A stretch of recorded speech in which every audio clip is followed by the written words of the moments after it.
দান করে কোরআন ও হাদিসের আলোকে মুহররম আশুরা সম্পর্কে আপনাদেরকে কিছু আলোচনা শোনাবো ইনশাআল্লাহ। সম্মানিত মুসল্লিয়ানে কারাম, বছরের 12 মাস আল্লাহ তাআলার সৃষ্টি। প্রত্যেক মাসের 30 দিন আল্লাহ তাআলারই সৃষ্টি। প্রত্যেক দিনের 24টা ঘন্টা আল্লাহ তাআলারই সৃষ্টি। প্রত্যেকটা ঘন্টার প্রত্যেকটা মিনিট সেকেন্ড এগুলো কার সৃষ্টি? আল্লাহ তাআলার সৃষ্টি। কিন্তু আল্লাহ তাআলা এগুলোর মধ্যে কিছু কিছু দিন, কিছু কিছু মাস, কিছু কিছু সময়কে সম্মানিত করছেন, মর্যাদাবান করছেন। আল্লাহ তাআলা রমজান মাসের পরে 4টা মাসকে বিশেষ মর্যাদা দিয়েছেন। রমজান মাসের আলাদা মর্যাদা, ওটার সাথে কোনোটাকে কম্পেয়ার করা যায় না, তুলনা করা যায় না। রমজান মাস স্পেশালি এক মাস, যেটার সাথে অন্য কোনো মাসের তুলনাই হয় না। রমজান মাস ছাড়া আর বাকি যে 11 মাস আছে, এই 11 মাসের মধ্যে হতে আল্লাহ তাআলা 4টা মাসকে বড় সম্মানিত করছেন। কোরআন শরীফের মধ্যে আছে, আল্লাহ তাআলা বলেন, যেদিন থেকে আসমান জমিন সৃষ্টি হয়েছে, আল্লাহ তাআলার কিতাবে অর্থাৎ কোরআন মাজিদে শরীয়তের বিধানে মাসের গণনায় মাস হচ্ছে 12টা। কয়টা মাস? 12টা। আরবি মাস কয়টা? 12টা না? এই 12 মাসের মধ্যে আল্লাহ তাআলা বলেন মিনহা আরবাআতুন হুরুমুন, 12 মাসের মধ্যে 4 মাস বড় সম্মানিত মাস। হাদিস শরীফের মধ্যে পাওয়া যায়, রাসূল আকরাম সাল্লাল্লাহু আলাইহি ওয়াসাল্লাম বলেন, আল্লাহ তাআলা যে 4 মাসকে সম্মানিত বলেছেন, সেই 4 মাসের 3টা হচ্ছে লাগাতার, জিলকদ, জিলহজ, মুহররম। এই 3টা হচ্ছে কি? লাগাতার, মুতাওয়ালিয়া, হচ্ছে লাগাতার। আর একটা হচ্ছে রজব মাস। তাহলে জিলকদ, জিলহজ, মুহররম, রজব। জিলকদ, জিলহজ, মুহররম, রজব, এই 4 মাস আল্লাহ তাআলার কাছে বড় সম্মানিত মাস। রমজান মাসের পরে, রমজান মাসের আগে না। রমজান মাস সব মাসের উপরে শ্রেষ্ঠত্ব লাভ করছেন, কেননা রমজান মাসের মধ্যে আল্লাহ তাআলা কোরআন মাজিদকে নাযিল করছে। এজন্য রমজান মাস ছাড়া বাকি 11 মাসের তুলনায় 4 মাস আল্লাহ তাআলার কাছে বিশেষ সম্মানিত। রাসূল আরবি সাল্লাল্লাহু আলাইহি ওয়াসাল্লাম যে 4 মাসকে সম্মানিত বলেছেন, সেই 4 মাসের মধ্যে একটা মাস হচ্ছে মুহররম মাস। কি মাস? মুহররম মাস। আজকে মুহররম মাসের 5 তারিখ। আজকে মুহররম মাসের 5 তারিখ। এজন্যই নিয়ত করেছি মুহররম, আশুরা, কারবালা এগুলো নিয়ে আপনাদেরকে কিছু আলোচনা শোনাই। মুহররম মাস কেমন সম্মানিত এক মাস? হাদিস শরীফের মধ্যে আল্লাহ রাসূল সাল্লাল্লাহু আলাইহি ওয়াসাল্লাম ইরশাদ করেন, ক্বালা রাসূলুল্লাহ সাল্লাল্লাহু আলাইহি ওয়াসাল্লাম, আফযালুস সিয়ামি বা'দা রমাদান শাহরুল্লাহিল মুহররম ওয়া আফযালুস সালাতি বা'দাল ফারিজাতি সালাতুল লাইল। আল্লাহ রাসূল বলেন, রমজান মাসের পরে সর্বোত্তম রোজা হচ্ছে আল্লাহর মাস মুহররম মাসের রোজা। মুহররম মাস কার মাস বলছে? আল্লাহর মাস। হাদিস শরীফের মধ্যে আছে। তাহলে একটা মাস কতটুকু সম্মানিত হলে পরে, কতটুকু মর্যাদাবান হলে পরে সেই মাসকে আল্লাহর মাস বলা হয়, চিন্তা করছেন? এজন্য মুহররম মাস অন্যান্য 11 মাসের তুলনায় সম্মানিত 4 মাসের একটা মাস, যেটাকে রাসূল কারীম সাল্লাল্লাহু আলাইহি ওয়াসাল্লাম কি বলছেন? আল্লাহর মাস। হাদিসের শেষাংশে আল্লাহ রাসূল বলেন, ওয়া আফযালুস সালাতি বা'দাল ফারিজাতি সালাতুল লাইল। ফরজ নামাজের পরে সর্বোত্তম নামাজ হচ্ছে তাহাজ্জুদের নামাজ।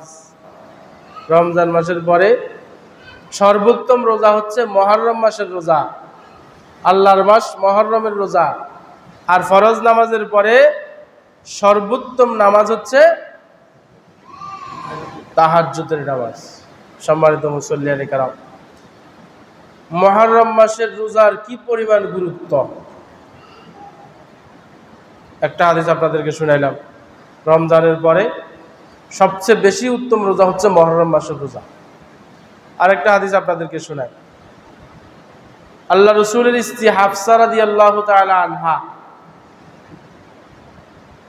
ওমর রাদিয়াল্লাহু তাআলা আনহুর মেয়ে, আল্লাহ রাসূলের স্ত্রী আম্মাজান হাফসা রাদিয়াল্লাহু তাআলা আনহা বলেন, লাম তাকুন আরবাউন লাম তাকুন ইয়াদাউহুন্না নবী সাল্লাল্লাহু আলাইহি ওয়াসাল্লাম। চারটা জিনিস এমন আছে, যে চারটা জিনিস, যে চারটা আমল, যে চারটা কাজ আল্লাহ রাসূল কখনো ছাড়েন না। তার মধ্যে একটা হচ্ছে সিয়ামু আশুরা। মুহররম মাসের 10 তারিখ আশুরার দিনের রোজা, এটা আল্লাহ রাসূল কখনো ছাড়েন নাই। ওয়াল আশর, জিলহজ মাসের প্রথম 9 তারিখের রোজা আল্লাহ রাসূল কখনো ছাড়েন নাই। ওয়া সালাসাতি আইয়ামিন মিন কুল্লি শাহরিন, প্রত্যেক মাসে 3 দিনের রোজা আল্লাহ রাসূল কখনো ছাড়েন নাই। আইয়ামে বীজের রোজা যেটাকে বলা হয়। ওয়া রাকাআতান ক্বাবলাল গাদাত, আল্লাহ রাসূলের স্ত্রী হাফসা রাদিয়াল্লাহু তাআলা আনহা বলেন, ফজরের আগের 2 রাকাত সুন্নাত আল্লাহ রাসূল সাল্লাল্লাহু আলাইহি ওয়াসাল্লাম কখনো ছাড়তেন না। তাহলে কি বলছিলাম, 4 কাজ আল্লাহ রাসূল কখনো ছাড়তেন না। 1 নাম্বার আশুরার রোজা, মুহররম মাসের 10 তারিখ আশুরার রোজা আল্লাহ রাসূল কখনো ছাড়তেন না। 2 নাম্বার জিলহজ মাসের প্রথম 9 দিনের রোজা আল্লাহ রাসূল কখনো ছাড়তেন না। 3 নাম্বার প্রত্যেক মাসের 3 দিনের রোজা আল্লাহ রাসূল কখনো ছাড়তেন না। 4 নাম্বার ফজরের আগের 2 রাকাত সুন্নত নামাজ আল্লাহ রাসূল কখনো ছাড়তেন না। এজন্য ইচ্ছাকৃত ফজরের আগের 2 রাকাত সুন্নত ছেড়ে না দেওয়া, যতটুকু সম্ভব ফজরের নামাজের আগে 2 রাকাত সুন্নত আদায় করা। মাসালার কিতাবের মধ্যে এমনও আছে, যদি ইমাম সাহেবকে নামাজ অবস্থায় পাওয়ার আশঙ্কা থাকে, যে ইমাম সাহেবকে আমি নামাজের ভিতরে পাবো কিন্তু নামাজে দাঁড়াই গেছে, সুন্নত পড়তে পড়তে আত্তাহিয়াতেও পাবো, তাহলে সেজন্য ফজরের 2 রাকাত সুন্নত আদায় করে নেয়। ফজরের 2 রাকাত সুন্নতের অনেক গুরুত্ব। সম্মানিত মুসল্লিয়ানে কেরাম, বলতে চাইছিলাম মুহররম মাসের 10 তারিখ গুরুত্বপূর্ণ একটা দিন। হাদিস শরীফের মধ্যে আছে, আল্লাহ রাসূল সাল্লাল্লাহু আলাইহি ওয়াসাল্লাম যখন মক্কা ছেড়ে মদিনায় হিজরত করছেন, তখন মদিনায় যাওয়ার পর দেখতেছেন মদিনার ইহুদিরা রোজা রাখতেছে। কি রাখতেছে? রোজা। আল্লাহ রাসূল বলেন, তোমরা কেন রোজা রাখতেছ? তখন ইহুদিরা বললেন, এটা এমন এক দিন যেই দিন আল্লাহ তাআলা মূসা আলাইহিস সালাতু ওয়াস সালামকে ফেরাউনের থেকে মুক্তি দিয়েছেন এবং ফেরাউনকে সদল বলে নীল নদে ডুবাইয়া মারছেন। মুহররমের 10 তারিখ ওই দিন মূসা আলাইহিস সালাতু ওয়াস সালাম আল্লাহ তাআলার শুকরিয়া আদায়ের জন্য রোজা রাখছে। আমরাও মূসা আলাইহিস সালাতু ওয়াস সালামের অনুসারী হয়ে রোজা রাখতেছি।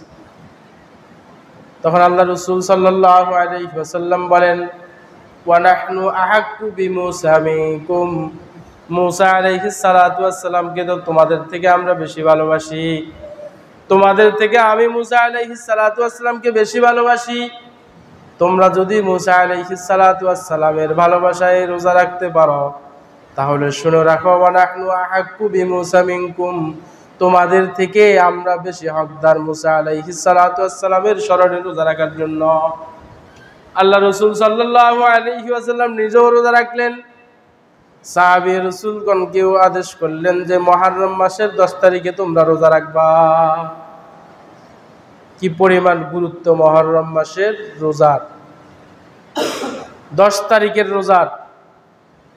ওই সময় এখনো রমজানের রোজা ফরজ হয় নাই। রমজানের রোজা ফরজ হওয়ার আগেই আল্লাহ রাসূল সাল্লাল্লাহু আলাইহি ওয়াসাল্লাম সাহাবায়ে কেরামদেরকে মুহররম মাসের 10 তারিখে রোজা রাখার জন্য বলেছেন।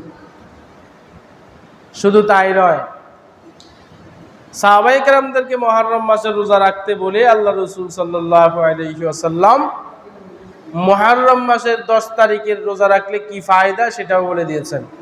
قال رسول الله صلى الله عليه وسلم صيام يوم عاشوراء احتسب على الله ان يكفر السنه التي قبلها।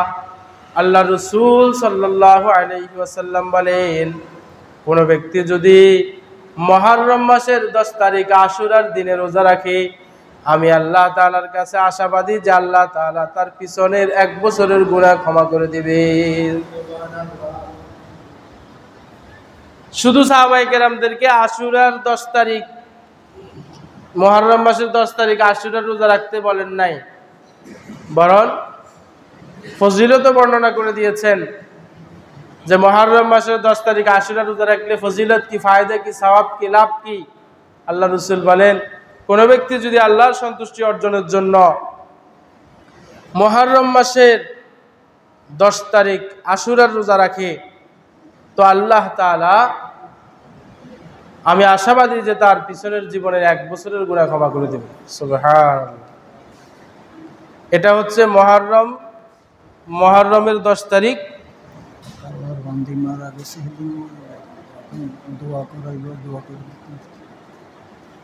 ঠিক আছে। আল্লাহ রাসূল সাল্লাল্লাহু আলাইহি ওয়াসাল্লাম বলছেন, মুহররম মাসের 10 তারিখ আশুরার দিনের রোজা যদি কেউ কোনো মুসলমান রাখে, আমার কোনো উম্মত রাখে, তো আমি আল্লাহ তাআলার কাছে আশা করব যে আল্লাহ তাআলা তার পিছলা জীবনের 1 বছরের গুনাহ মাফ করে দিবেন। সুবহানাল্লাহ। সম্মানিত মুসল্লিয়ানে কেরাম, প্রশ্ন হলো, মুহররম মাসে 10 তারিখ আশুরার দিন একটা রোজা রাখবো নাকি আগে পরে আরো রাখবো? হাদিস শরীফের মধ্যে আছে, আল্লাহ রাসূল সাল্লাল্লাহু আলাইহি ওয়াসাল্লাম যখন সাহাবায়ে কেরামদেরকে মুহররম মাসের 10 তারিখ আশুরার দিন রোজা রাখতে বললেন, সাহাবায়ে কেরাম রাদিয়াল্লাহু তাআলা আনহুম আজমাইনগণ বললেন, ইয়া রাসূলুল্লাহ, মুহররম মাসের 10 তারিখ তো একদিন রোজা ইহুদিরাও রাখে। এই কথা শোনার পর আল্লাহ রাসূল বলেন, ইনশাআল্লাহ আগামী বছর যদি আমি বেঁচে থাকি তো ইনশাআল্লাহ মুহররম মাসের 9 তারিখ এবং 10 তারিখ 2 দিন রোজা রাখবো ইনশাআল্লাহ। কিন্তু আল্লাহ রাসূল সাল্লাল্লাহু আলাইহি ওয়াসাল্লাম আর জীবিত ছিলেন না, 2টা রোজা রাখতে পারেন নাই। সাহাবায়ে কেরামদেরকে আদেশ করে গেছেন, খালিফুল ইহুদ, তোমরা ইহুদিদের বিপরীত করবা, অর্থাৎ তারা একটা রোজা রাখে মুহররম মাসের 10 তারিখে, আর তোমরা 2টা রোজা রাখবা, যাতে করে ইহুদিদের সাথে মিলে না যায়। সম্মানিত মুসল্লিয়ানে কেরাম, এ পর্যন্ত আপনাদেরকে শুনাইলাম মুহররম মাস এবং মুহররম মাসের 10 তারিখ আশুরার দিনের রোজা এবং দিনের ফজিলত। এখন আসেন, মুহররম মাসের 10 তারিখ, মুহররম মাস আসলেই মোটামুটি শিয়া সম্প্রদায়ের কাছে এক রকমের হিড়িক পড়ে। বিভিন্ন আয়োজন, বিভিন্ন প্রথা, বিভিন্ন প্রচলন তারা নতুন করে সংযোজন করে, এবং আমরা যারা সুন্নি মুসলমান আছি তাদের মধ্যে বিভ্রান্তি ছড়ায়। অনেকগুলো কাজ এমন তারা করে যেগুলো বর্জনীয়, যেগুলোর সাথে ইসলামের কোনো সম্পর্ক নাই।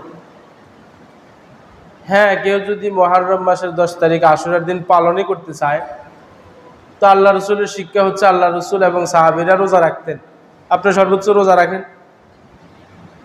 এর বাইরে তাজিয়া মিছিল বের করা, ইয়া হুসাইন ইয়া হুসাইন, এগুলো বলে বলে নিজের শরীরকে রক্তাক্ত করা, এগুলোর কোনো ভিত্তি ইসলামে নাই।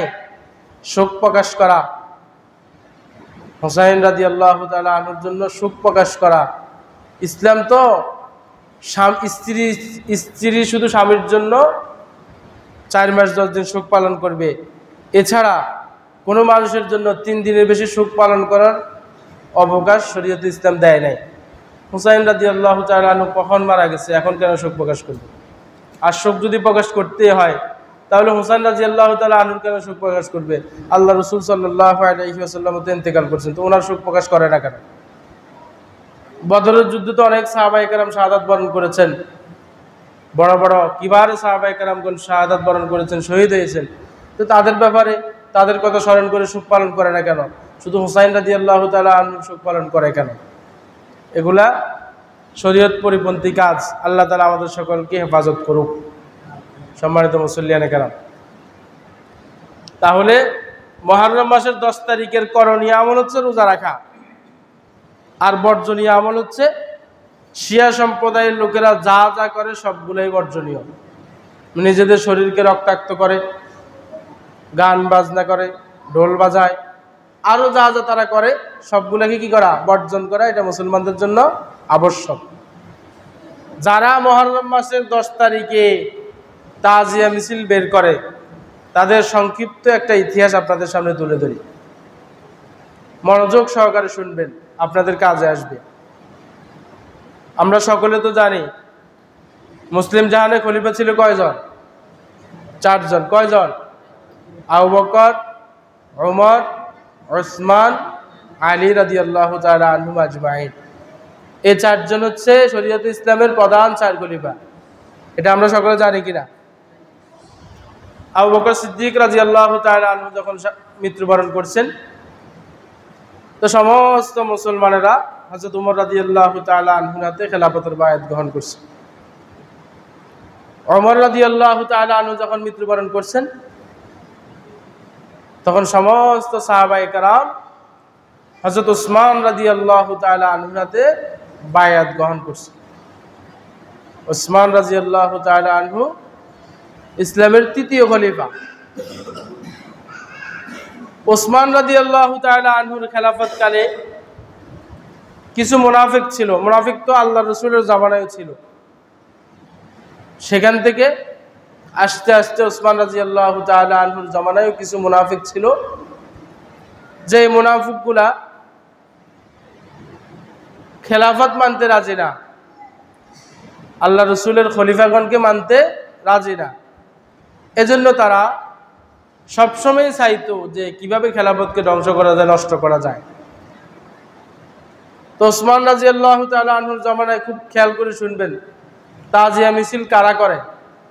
তাজিয়া মিছিল যারা করে তাদেরকে বোঝানোর জন্য, চিনানোর জন্য এই ইতিহাসটা আপনাদেরকে বলা। ওসমান রাদিয়াল্লাহু তাআলা আনহুর জামানায় ওই সমস্ত মুনাফিকেরা ষড়যন্ত্র করে ওসমান রাদিয়াল্লাহু তাআলা আনহুকে শহীদ করে দিয়েছেন। বলেন না নাউযুবিল্লাহ। ওসমান রাদিয়াল্লাহু তাআলা আনহু যখন শহীদ হয়ে গেছেন, তো আবার সমস্ত সাহাবায়ে কেরাম একসাথ হইয়া হযরত আলী রাদিয়াল্লাহু তাআলা আনহুকে ইসলামের 4র্থ খলিফা হিসেবে বায়াত গ্রহণ করছেন, খলিফা বানাইছেন। যেই সমস্ত মুনাফিকেরা হযরত ওসমান রাদিয়াল্লাহু তাআলা আনহুকে শহীদ করে দিয়েছেন, সেই মুনাফিকেরা আবার হযরত আলী রাদিয়াল্লাহু তাআলা আনহুর কাছে গিয়ে ওসমান রাদিয়াল্লাহু তাআলা আনহুর হত্যার বিচার চাইতেছে। দেখেন, হত্যা করছে তারা, আবার আলী রাদিয়াল্লাহু তাআলা আনহুর কাছে যাইয়া বিচার চাইতেছিল তারা। কেন? আবার ফাটল তৈরি করার জন্য, ফিতনা ফাসাদ সৃষ্টি করার জন্য। তো নিয়ম হলো, বিচার করতে হলে আগে অপরাধী সাব্যস্ত হতে হয়, তাই না? অপরাধী সাব্যস্ত হলে তো তার উপর কি দণ্ডবিধি আরোপ করা যাবে। নিয়ম হলো আগে অপরাধী সাব্যস্ত হওয়া। ওই মুনাফিকরা যখন হযরত আলী রাদিয়াল্লাহু তাআলা আনহুর কাছে গেছে, হযরত আলী রাদিয়াল্লাহু তাআলা আনহু তাদেরকে বললেন, দেখো, আমি তদন্ত করে দেখি প্রকৃত অপরাধী যারা হবে তাদের বিচার করবে, এই কথা বলে তাদেরকে পাঠাইলেন। সে সময় দামেস্কের গভর্নর ছিল হযরত মুআবিয়া রাদিয়াল্লাহু তাআলা আনহু। মক্কা মদিনার খলিফা হচ্ছে হযরত আলী রাদিয়াল্লাহু তাআলা আনহু, আর দামেস্কের গভর্নর হচ্ছে, মুখ্যমন্ত্রী আর কি, গভর্নর হচ্ছে হযরত মুআবিয়া রাদিয়াল্লাহু তাআলা আনহু। হযরত ওসমান রাদিয়াল্লাহু তাআলা আনহু এবং হযরত মুআবিয়া রাদিয়াল্লাহু তাআলা আনহু ছিল এক বংশের, এক গোত্রের। ওই মুনাফিকেরা যখন আলী রাদিয়াল্লাহু তাআলা আনহু বলছে এখন যাও পরে বিচার করব, অপরাধী সাব্যস্ত হলে, সেই মুনাফিকেরা দামেস্কে আমির মুআবিয়া রাদিয়াল্লাহু তাআলা আনহুর কাছে পত্র লিখলেন, দেখো আলীর কাছে আমরা ওসমান রাদিয়াল্লাহু তাআলা আনহুর হত্যার বিচার চাইছি, সে বলতেছে বিচার পরে করবে, আগে অপরাধী সাব্যস্ত হোক। আমাদের মনে হয় আলীও সেই হত্যার মধ্যে জড়িত আছে, বলেন নাউযুবিল্লাহ। আমি আগেই বলছি হযরত মুআবিয়া রাদিয়াল্লাহু তাআলা আনহু এবং ওসমান রাদিয়াল্লাহু তাআলা আনহু এক বংশের ছিল। যখন এই পত্র হযরত মুআবিয়া রাদিয়াল্লাহু তাআলা আনহুর কাছে গেছে, হযরত মুআবিয়া আবার হযরত আলীর কাছে পত্র লিখলেন, দেখেন হযরত ওসমান রাদিয়াল্লাহু তাআলা আনহুর হত্যার বিচার করে দেন। আলী রাদিয়াল্লাহু তাআলা আনহু আগের কথাই বললেন, দেখেন ভাই কারা হত্যা করেছে জানি না, হত্যাকারী সাব্যস্ত হোক তারপর বিচার করব। আবার পত্র লিখে পাঠালেন। আমির মুআবিয়া রাদিয়াল্লাহু তাআলা আনহু তিনিও ভাবলেন যে হযরত আলী মনে হয় এই বিচার করতে চাইতেছেন না। আমির মুআবিয়া ঘোষণা দিয়ে দিলেন দামেস্কে এবং কুফায়, যা আমি হযরত আলীকে খলিফা মানি না, আজকে থেকে আমি খলিফা। দামেস্কে এবং কুফার মানুষেরা আমিরে মুআবিয়াকে খলিফা মানতেছেন, মক্কা এবং মদিনার মুসলমানেরা সাহাবায়ে কেরামগণ হযরত আলী রাদিয়াল্লাহু তাআলা আনহুকে খলিফা মানতেছেন। হযরত আলী রাদিয়াল্লাহু তাআলা আনহু কিছুদিন পর ইন্তেকাল করলেন। হযরত আলী রাদিয়াল্লাহু তাআলা আনহু ইন্তেকালের পর হযরত আলীর ছেলে হযরত হাসান রাদিয়াল্লাহু তাআলা আনহু 6 মাস খেলাফতের দায়িত্ব পালন করেছিলেন। সমস্ত সাহাবায়ে কেরাম আলী রাদিয়াল্লাহু তাআলা আনহুর ইন্তেকালের পর হযরত হাসান রাদিয়াল্লাহু তাআলা আনহুকে খলিফা বানালেন। এখন দামেস্ক এবং কুফার খলিফা হচ্ছে মুআবিয়া রাদিয়াল্লাহু তাআলা আনহু, আর মক্কা এবং মদিনার খলিফা হচ্ছে হাসান রাদিয়াল্লাহু তাআলা আনহু। যখন দুভাগ হয়ে গেল, হযরত হাসান রাদিয়াল্লাহু তাআলা আনহু চাইলেন যে আমাদের খেলাফত নিয়ে দুই ভাগ, আমি চাই না মুসলমানদের মধ্যে দুই পাটল সৃষ্টি হোক, দুই গ্রুপ হয়ে যাক। এজন্য হযরত হাসান রাদিয়াল্লাহু তাআলা আনহু স্বইচ্ছায় আমির মুআবিয়া রাদিয়াল্লাহু তাআলা আনহুকে খলিফা মেনে নিলেন। আমার কথা যদি বুঝে থাকেন, এখন সমস্ত মুসলিম জাহানের খলিফা কয়জন? একজন। কে? হযরত মুআবিয়া রাদিয়াল্লাহু তাআলা আনহু। খেলাফত কাল চলতেছে। হযরত মুআবিয়া রাদিয়াল্লাহু তাআলা আনহু মৃত্যুবরণ করার আগে তিনার ছেলে ইয়াজিদকে খলিফা হিসেবে ঘোষণা দিয়ে দিলেন। ইয়াজিদকে কি করলেন? খলিফা হিসেবে ঘোষণা দিয়ে দিলেন। এটা ওনার দোষ নয়, উনি ইজতিহাদ করছেন, ফিকির করছেন। ওনার ফিকিরে এটা অনুভব হয়েছে, এটা ওনার বুঝা এসছে যে ইয়াজিদের দ্বারা রাষ্ট্র পরিচালনা করা সহজ হবে। উলামায়ে কেরাম বলেন যে আসলেই প্রকৃতপক্ষে রাজনৈতিক কৌশল ওর ভালো ছিল, ওর দ্বারা রাষ্ট্র পরিচালনা করা সহজ অন্যদের তুলনায়। এজন্য তাকে আমির মুআবিয়া রাদিয়াল্লাহু তাআলা আনহু খলিফা হিসাবে ঘোষণা দিয়ে গেলেন। এদিকে ওই মুনাফিকেরা হযরত হাসান রাদিয়াল্লাহু তাআলা আনহুকে বিষ পান করাইয়া শহীদ করে দিলেন। বাকি আছে কে? হুসাইন রাদিয়াল্লাহু তাআলা আনহু। আমির মুআবিয়া মৃত্যুবরণ করার পর এখন খলিফা কে? ইয়াজিদ হলো খলিফা। কুফার কিছু মানুষ মুনাফিকেরা হযরত হুসাইন রাদিয়াল্লাহু তাআলা আনহুর কাছে একাধিক পত্র লিখলেন যে আমরা ইয়াজিদকে খলিফা মানি না, আপনি নবীর নাতি আলীর ছেলে, আপনাকে আমরা খলিফা হিসেবে মানব, আপনি কুফায় চলে আসেন। মদিনা ছেড়ে কোথায় আসেন? কুফায় আসেন। শতাধিক চিঠি পাঠাইছে, চিঠির পর চিঠি, চিঠির পর চিঠি, চিঠির পর চিঠি। অনেক লম্বা কাহিনী, সংক্ষিপ্ত করে বলতেছি। অনেকগুলো চিঠি পাইয়া হযরত হুসাইন রাদিয়াল্লাহু তাআলা আনহু তার পরিবার পরিজন সহকারে মোট ৭২ জন মিলে কারবালার প্রান্তরে অবস্থান করছেন দামেস্কে যাওয়ার জন্য, কুফায় যাওয়ার জন্য। ইতিমধ্যে খবর গেছে ইয়াজিদের কাছে যে মদিনা থেকে সদল বলে হযরত হুসাইন রাদিয়াল্লাহু তাআলা আনহু দামেস্কে আসতেছে, কুফায় আসতেছে আপনার খেলাফতকে ছিনিয়ে নেওয়ার জন্য। এই কথা যখন ইয়াজিদের কাছে গেছে, ইয়াজিদ সৈন্যবাহিনী পাঠিয়ে দিয়েছেন হযরত হুসাইন রাদিয়াল্লাহু তাআলা আনহুকে প্রতিহত করার জন্য। কারবালার প্রান্তরে অবস্থান করলেন, সেখানে যুদ্ধ হলো। একে একে হযরত হুসাইন রাদিয়াল্লাহু তাআলা আনহুর সাথে যারা ছিলেন ৭২ জন, কয়েকজন শিশু আর মহিলা ছাড়া সবাই শাহাদাত বরণ করেছেন। সর্বশেষ হযরত হুসাইন রাদিয়াল্লাহু তাআলা আনহু শাহাদাত বরণ করেছেন। বলেন ইন্না লিল্লাহি ওয়া ইন্না ইলাইহি রাজিউন।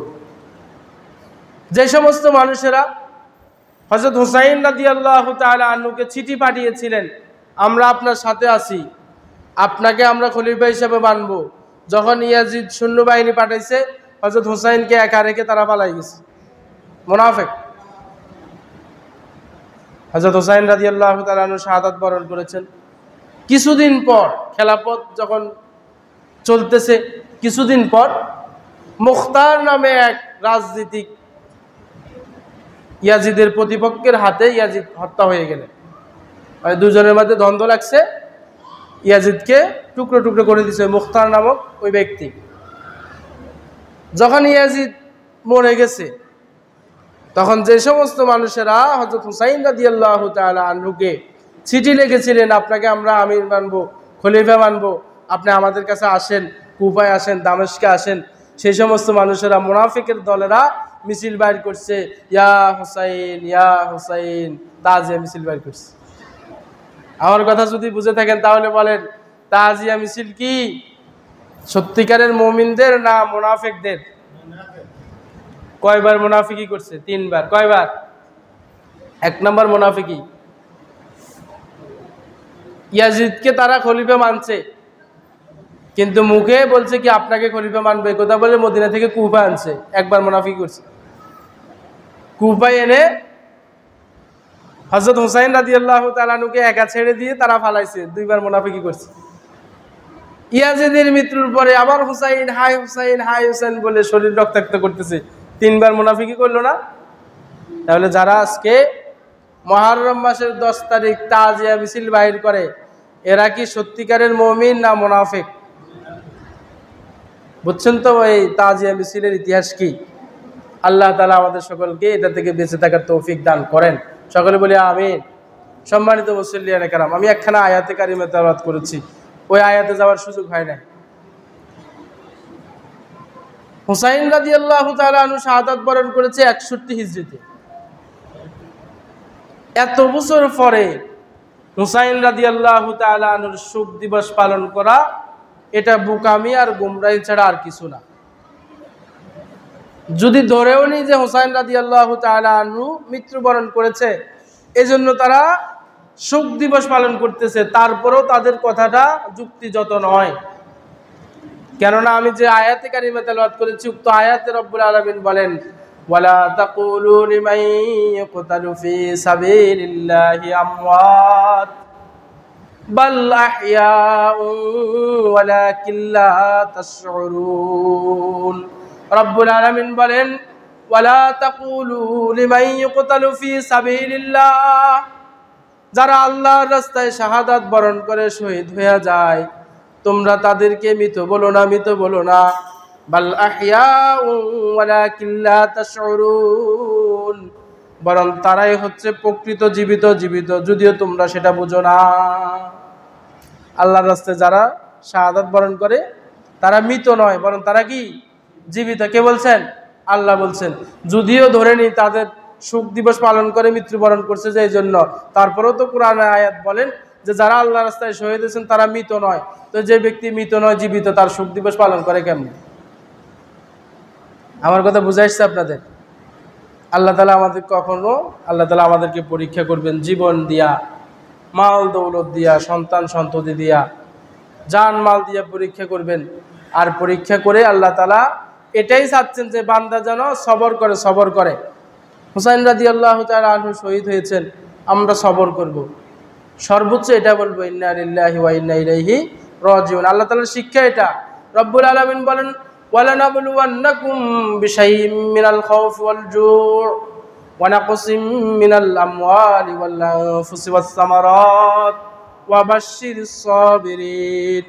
আল্লাহ তাআলা বলেন, আমি তোমাদেরকে কখনো পরীক্ষা করব ক্ষুধা দিয়া, কখনো পরীক্ষা করব জু', কখনো পরীক্ষা করব খাউফ ভয় দিয়া, কখনো আমি তোমাদেরকে পরীক্ষা করব তোমাদের জান দিয়া, কখনো আমি তোমাদেরকে পরীক্ষা করব তোমাদের মাল দিয়া, কখনো আমি তোমাদেরকে পরীক্ষা করব তোমাদের ফসলাদিতে কমাই দিয়া।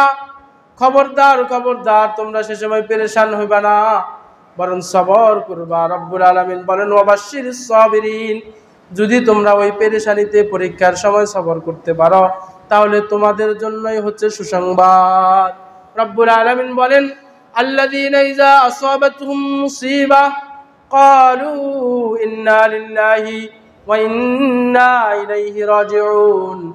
রব্বুল আলামিন বলেন তোমাদের সামনে যখন কোনো মুসিবত এসে যাবে, তোমরা যখন কোনো মুসিবতে পড়বা, তোমাদের দ্বারা যদি কোনো মুসিবত সংঘটিত হয়ে যায়, খবরদার শুনো, হায় হুতাশ হইবা না, নিজের শরীরের মধ্যে আঘাত করবা না, বিলাপ করে করে কান্না করবা না, বলেন এক বাক্য বলবা। রব্বুল আলামিন বলেন ক্বালু ইন্না লিল্লাহি ওয়া ইন্না ইলাইহি রাজিউন। কি বলবা?